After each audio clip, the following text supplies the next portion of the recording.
Okay, good. So, what, did 9? It's Thursday. Like choir and band. At 8 o'clock. That's the only thing. So, I was like going to do that. And the 10th I have is going to come to the 13th I have. Ready. So, are you just not going to be here the 3 days? It's fine. We're being the day before we come. We have Chicago, Garrett's graduation. I will be here on Monday because I have a doctor's appointment at 9. Oh my gosh, that should be. Monday we have I mean, if they're not gonna hang out, I guess I'll After this class, do you want to just like And run then to the Tuesday- choir? I want the stuff though. Yeah. and then Take the list. I don't want to do that. My feet are already hurt from walking. Sure. Before May. Alright. Is this the last thing we have to do? We're going to do integrals today and then applications of integrals tomorrow. So Hey! It very much it did. I think all of them did this time. Alright, so first thing we did with integrals was estimating area under a curve using rectangles and trapezoids. Right? The most common way that this shows up on the AP test is in a table. So something like this, right? Given a table, estimate the area under a curve using a left, a right, a midpoint, and a trapezoidal sum. We'll just do all 4 of those with this one example here.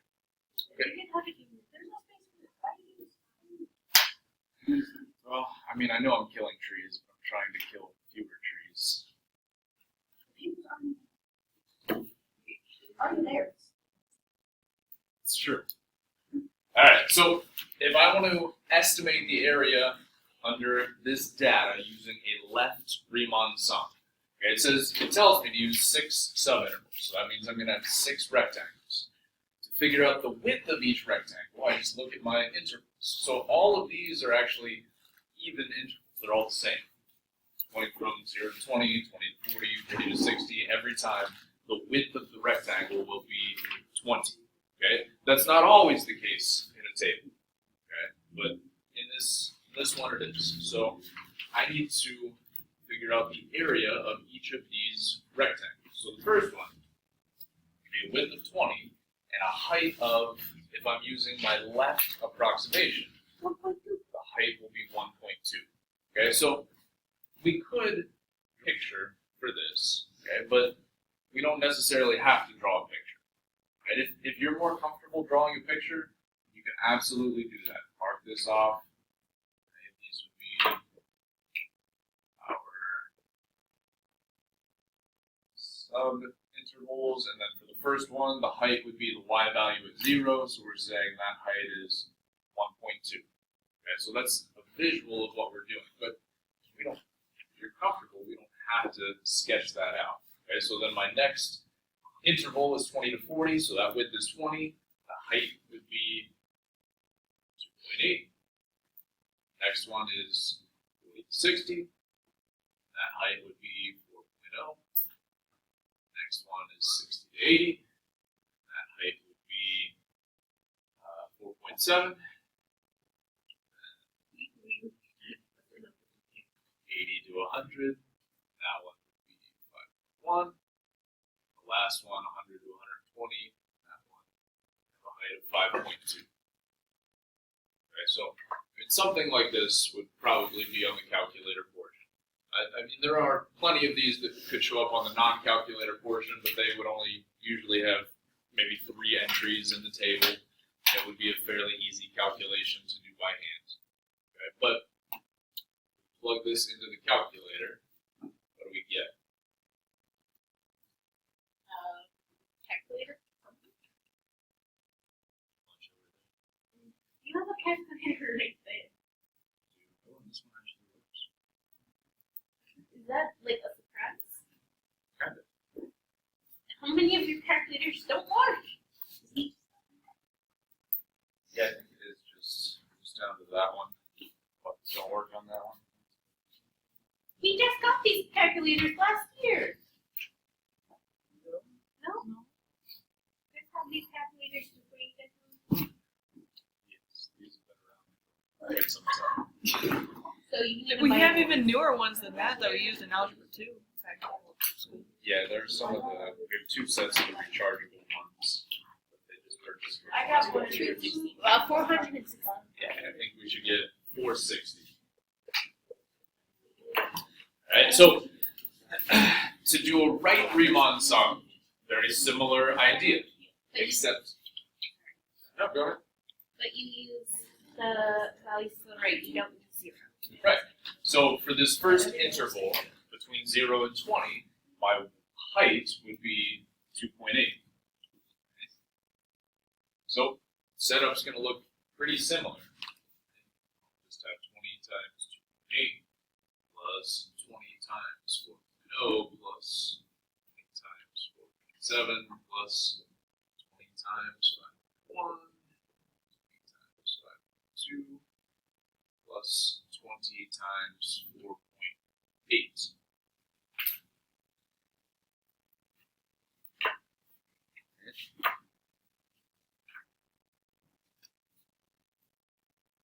I know that you should be like, we need new calculators.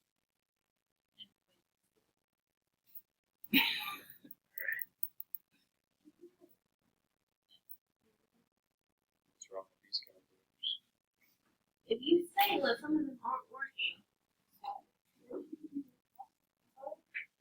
I'm missing the battery.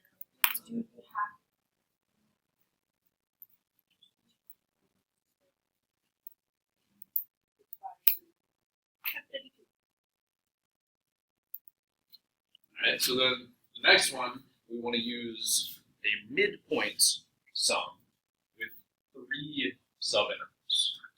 Alright, so we can still do a midpoint from a table. And if I'm using 3 subintervals, those will be 0 to 40, 40 to 80, and 80 to 120. Right? Then the heights would be the y value that's in the middle. So my first rectangle will have a width of 40 and a height of 2.8. Okay? My second rectangle between 40 and 80 will also have a width of 40 and a height of 4.7. The last one will also have a width of 40 and a height of 5.2. So what do we get for this approximation?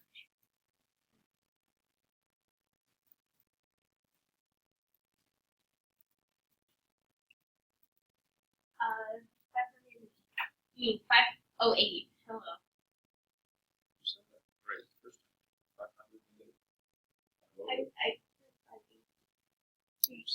I said 580. 580. I said 580. All right, so for the last one then, the trapezoids. This one, at least for me, I like to sketch out the trapezoid still. It's easier for me to get a visual, but if you don't need a visual, that's perfectly fine. Right, so if we're using 3 subintervals, right, we'll just be going from 0 to 40 to 80 to 120. Then for this 0 to 41, I will have one base of 1.2, one base of 4.0. Okay, so that's what my first trapezoid will look like. The second one then, 40 to 80, we'll have a base of 4, a base of 5.1.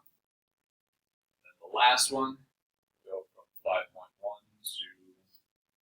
4.8. Okay, so this is the situation for the trapezoids, and then we just need to find the area of those 3 trapezoids.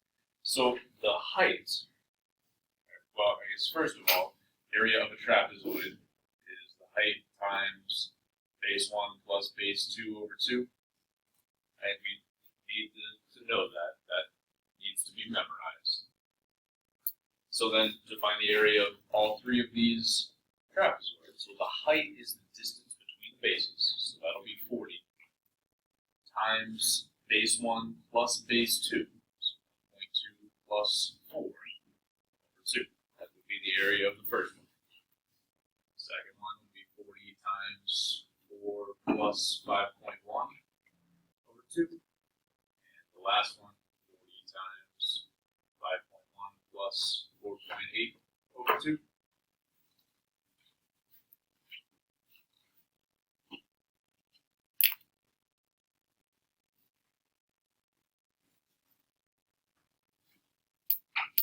So what do we get for that?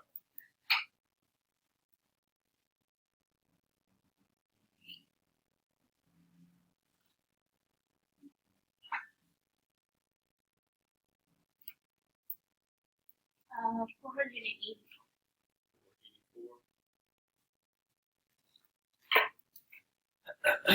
So these are 4 different estimates of the area under the curve. Okay, it's important to remember what we're actually finding, because they will ask you to interpret what you did on the AP test. Okay, so these are just different ways of estimating the area under this curve.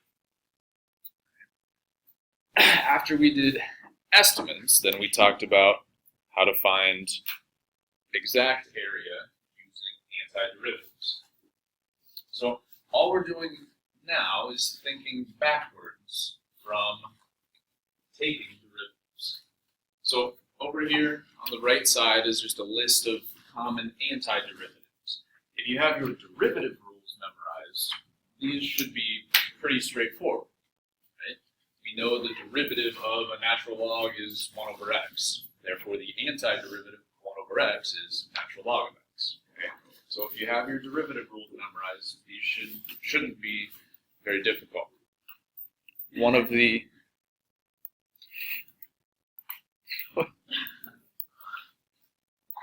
most common functions that you'll see is a polynomial.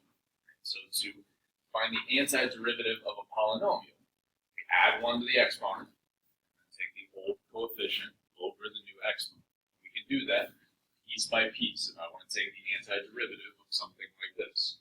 So 2x cubed, the antiderivative here, I would add 1 to the exponent, then take the old coefficient over the new exponent. So that would be 2 over 4, which would just reduce to 1/2. Then here, add 1 to the exponent, take the old coefficient over the new exponent. Add 1 to the exponent, take the old coefficient of 1 over the new exponent. And finally, the antiderivative of a constant would just be 2x. And then if this is in an indefinite integral, plus c, arbitrary constant. Questions on basic antiderivatives?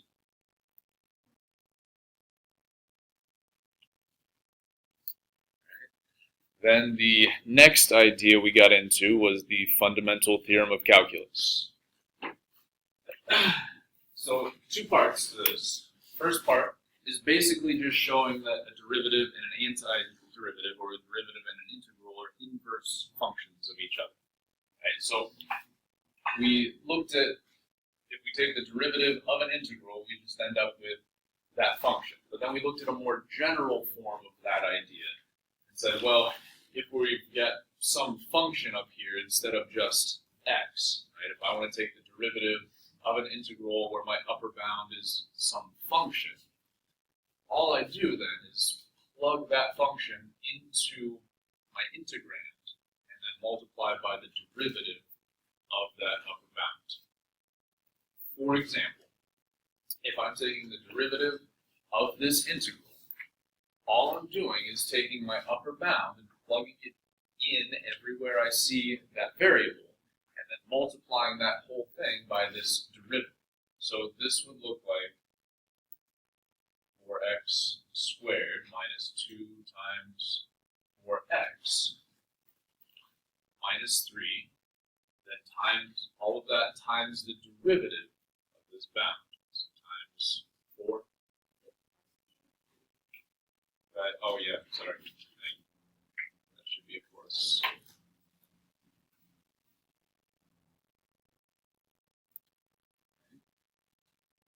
We okay with that one? Okay, that one we didn't spend a whole lot of time on. I mean, at most, you'll see one question like that on the AP test. Okay, but it's a simple idea if you remember this formula. I mean, if you remember that idea, you should get that 1 point on the AP test. Part 2 is where we spent a lot more time. Okay?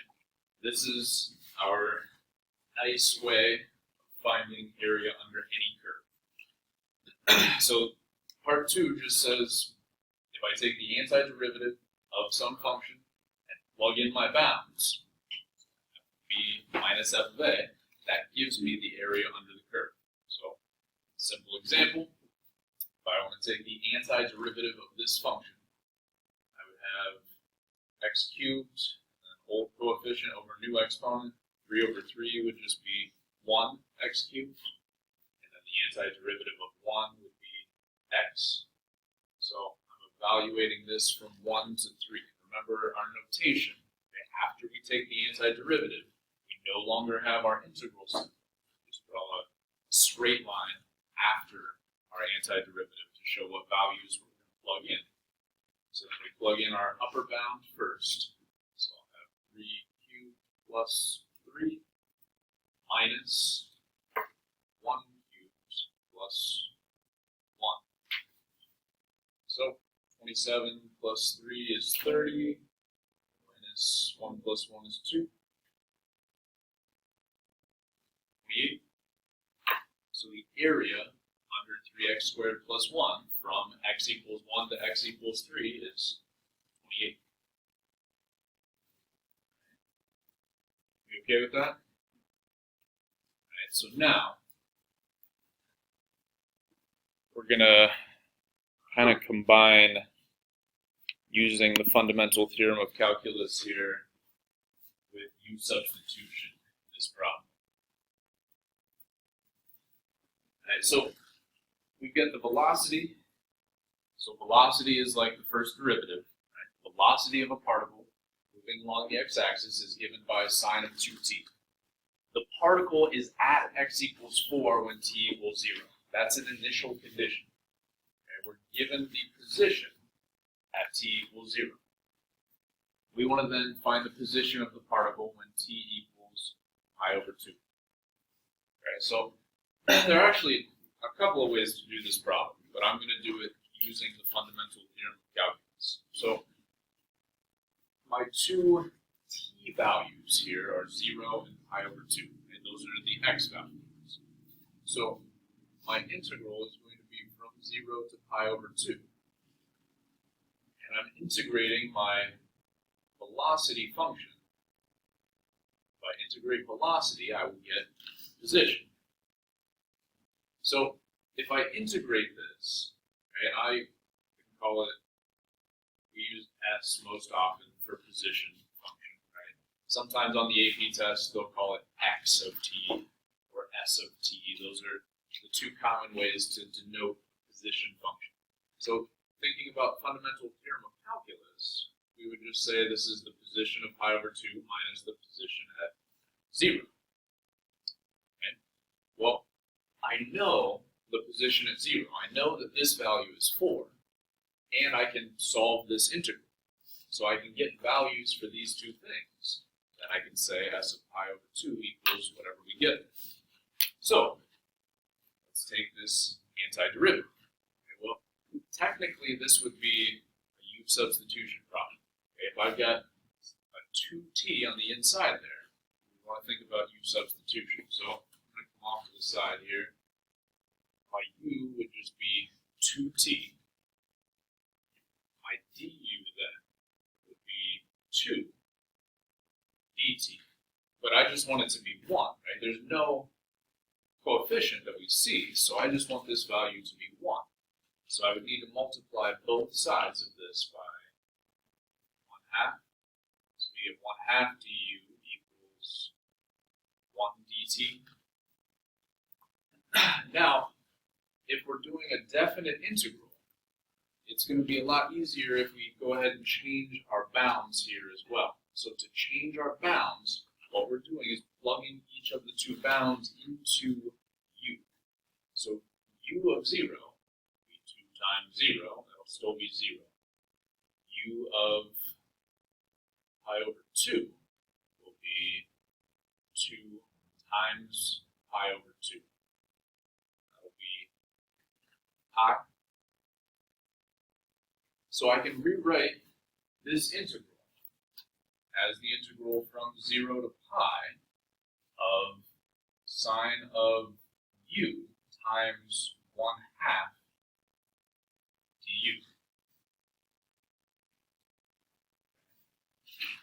So the antiderivative of sine is negative cosine, right? So I can say that this is negative 1/2 cosine of u, and I just want to evaluate that between 0 and pi.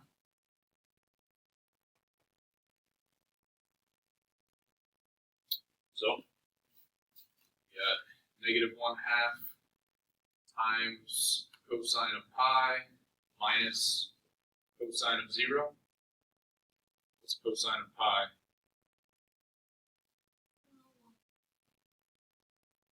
Negative 1. Cosine of 0? 1. So I've got negative 1 minus 1. That would be negative 2.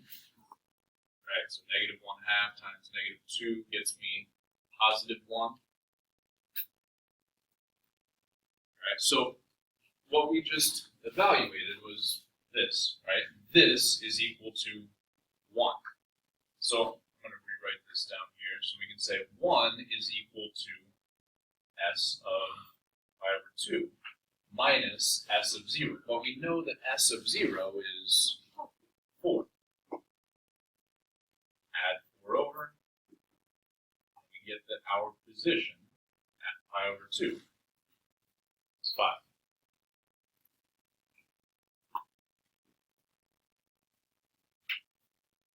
Right. That one was one of the more complicated ones, I think. Would that be on the calculator portion? This one was not on the calculated portion. This was, I mean, we just did everything by hand. It is, yeah, it is. I mean, on the non-calculator portion, you know, it averages to 2 minutes a question. I mean, there are some questions that, you know, you can do in 20 seconds, some that might take 3 or 4 minutes. You know, but the average is 2 minutes a question on the non-calculator part. You okay with that? Questions? All right, and let's do some more u substitution down here. Okay, and yes, I know there's not a lot of room. All right, so, a few examples. So remember, whenever we're doing u substitution, our first goal is to recognize within the problem some function and a multiple of its derivative.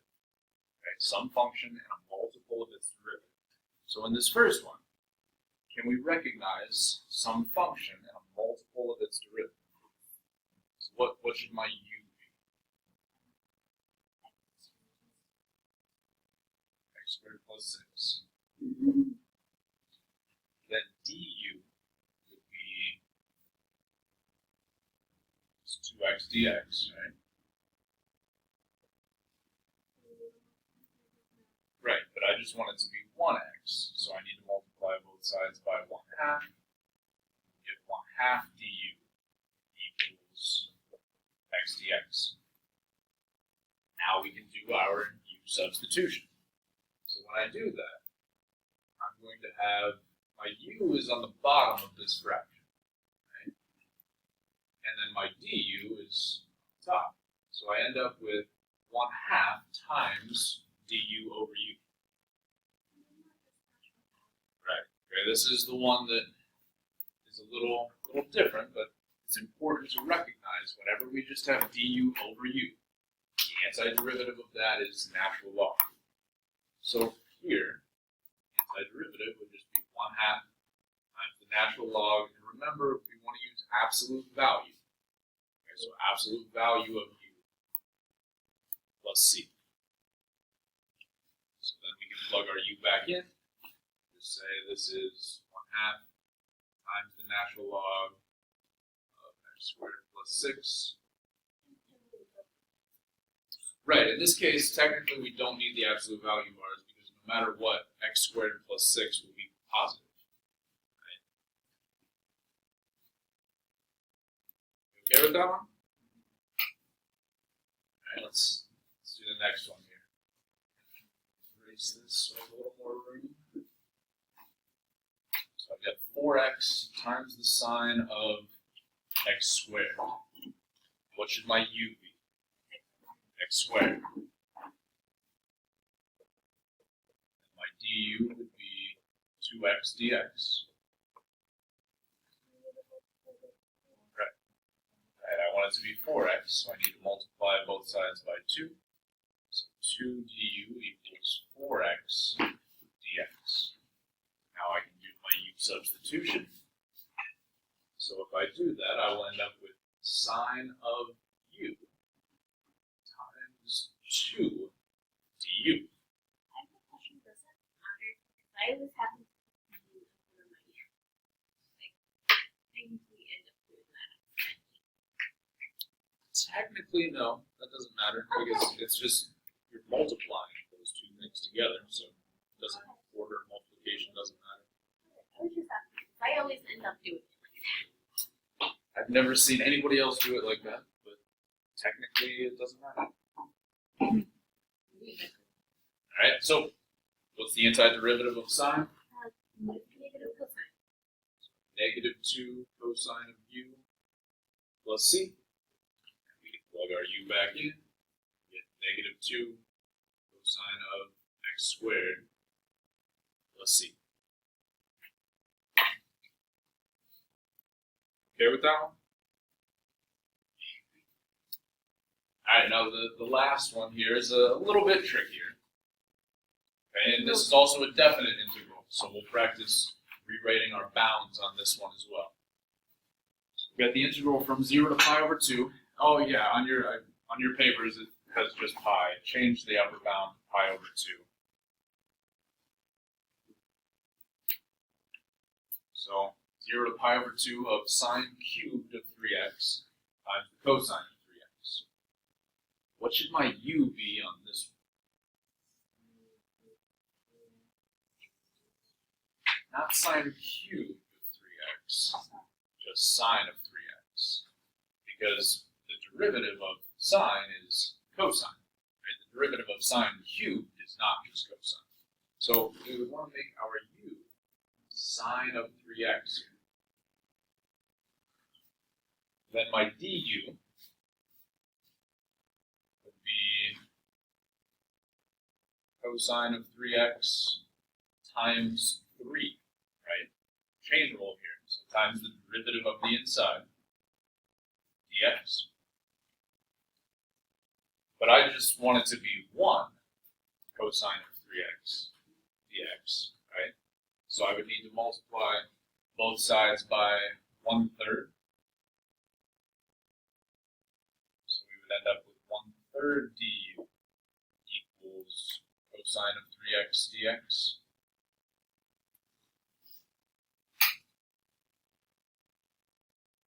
Now we also want to rewrite our bounds. So u of 0 will be sine of 3 times 0, which is 0. So what's sine of 0? 0. Right? So that bound doesn't change. Then we want to plug in pi over 2. So u of pi over 2 will be sine of 3 times pi over 2. 3 pi over 2. So what's the sine of 3 pi over 2?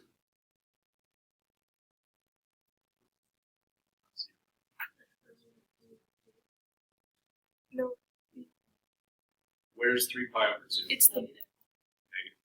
Yeah. 3 pi over 2 is right here. So now I have all the information I need to rewrite this integral. So my bounds will be from 0 to -1.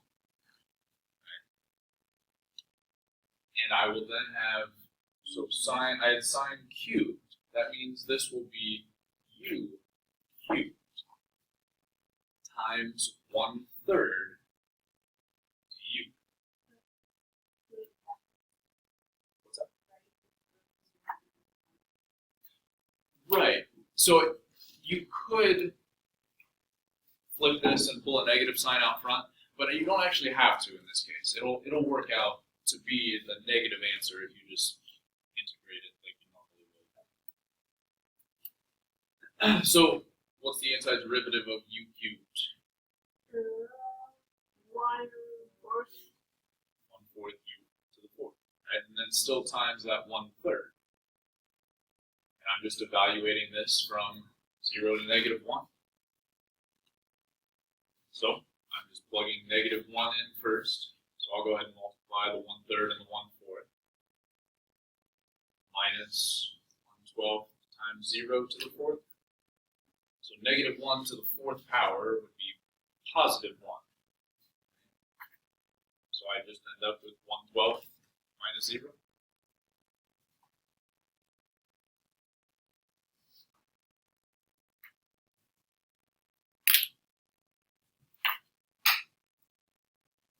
You okay with that one? All right, any questions on u substitution? All right, then let's flip over and take a look at properties of integrals real quick. Okay, so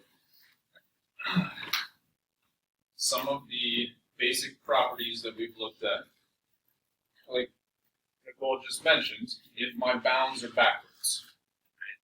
If I'm integrating from a greater value to a smaller value, we would want to switch those bounds and pull out a negative sign. And if I'm integrating backwards, we just say that, that area is negative. If I'm starting and ending at the same spot, I can't accumulate any area. So an integral with the lower and upper bounds that are equal would just be 0. I can pull any constant multiples out front, which we traditionally do. This one, we don't really need to worry about that one too much. On this property, it's saying, well, if I'm adding two things together inside of an integral, I can split that up into two completely separate integrals. And the last one, I can add or subtract integrals to combine bounds. So if I'm stopping and starting at the same spots here, well, I can just combine those and say this would be the integral from A to C of that function. So the way that this would show up on the AP test would be something like this example here, right, where you're given a few pieces of information and then asked to deduce other pieces. So what we're told is that the area from 1 to 3 under F is 4, the area from 3 to 6 under F is -6, and then for a different function, G, the area under G from 1 to 6 is 5. Okay, so let's do a couple of quick examples for this. So first, if I want the area from 1 to 1 of F, it would be 0. Right? I'm starting and stopping in the same spot. How about the area from 1 to 6 for F? Right, I'm just adding these two pieces together. So 4 plus -6 would be -2. Then the next one, the area under both of these curves, from 1 to 6, of 2 times f of x plus 3 times g of x.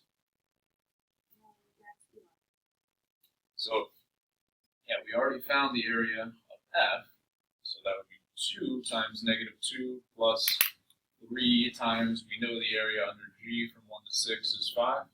So -4 plus 15 is 11.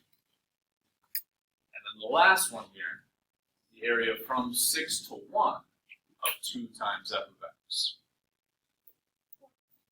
So, yeah, so here we would want to think about flipping the bounds and pulling a negative sign out. So I can say this is the same as the area from 1 to 6, but it's going to be negative now, of 2 times f of x. So that'll just be negative 2 times, we already know that area is negative 2, so we end up with a positive 4.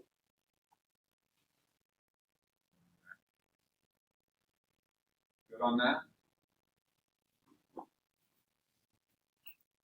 So the last idea then for today is accumulation functions. Okay, and this is just using the fundamental theorem of calculus graphically, basically. So on this type of problem, okay, we're given a graph of f, and then we're told that g is the integral of f, where my lower bound is negative 2, and then my upper bound can be whatever I want. So it just says, for this part A, this was a free response question, evaluate g of negative 6 and g of 3. So g of negative 6 means I'm plugging negative 6 in for x. That means my upper bound here will be negative 6. So g of negative 6 is going to be the integral from negative 2 to negative 6 of my function. So that just means I'm starting at negative 2. Going backwards to negative 6 and finding this area. Yeah, so if we could think about that right off the bat and just say this would be the same as the negative area from negative 6 to negative 2. Okay, so then all I'm doing is finding the area of this triangle. Okay, so this triangle has a base of 4, a height of 5. So the area of a triangle is 1/2 base times height. So 1/2 times 4 times 5 would be 10. But we're going backwards, so it is negative 10. G of 3 then, same idea. This will be the integral from negative 2 to 3 of f of t dt. So I'm starting at negative 2 and ending at 3. So I'm finding the area of this half circle, and then also the area of this little triangle here. So first, the area of this semicircle would be 1/2 pi r squared. The radius of this half circle would be 2. So 1/2 pi times 2 squared would be the area of the semicircle. Then plus, well, we can go ahead and throw a negative sign out because this area is below the x-axis, right? So I'll just say minus the area of this triangle. So the area of a triangle is 1/2 times base times height. So let's see, 1/2 times 1 times 2.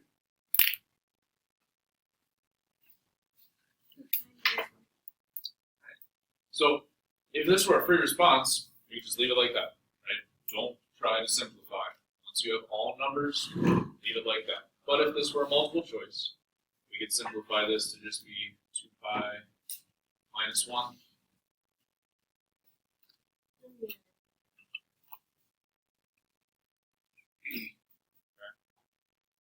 You okay with that? All right, now, let's take a look at that first practice question up there.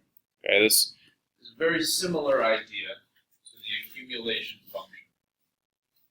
Okay, but now we're just given an actual function. Okay, and this was a calculator question. Whenever we are given a rate, okay, it says the rate of growth, of population of deer, is given by this function. If I want to get an amount, I integrate a rate function. Okay, so given a rate function, if I integrate that, I will get an amount. I'm also given an initial condition on this problem. So if I want the population at t equals 3, okay, well, I'm going to say I started with 1,500 deer, but then I want to add the accumulation. Okay, the accumulation is the integral of the rate. So from 0 to 3 of this function, okay, 2,000 e to the 0.23 t dt. So what do we get if we plug that in the calculator?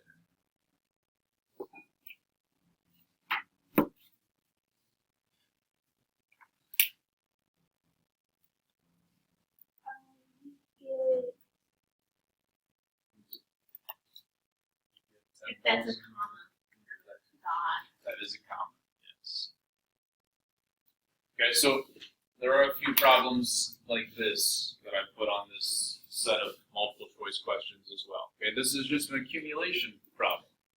Okay, but we have to recognize, given a rate, to get an amount, we integrate that rate. Questions? I'm proud of myself. Gotten all this in and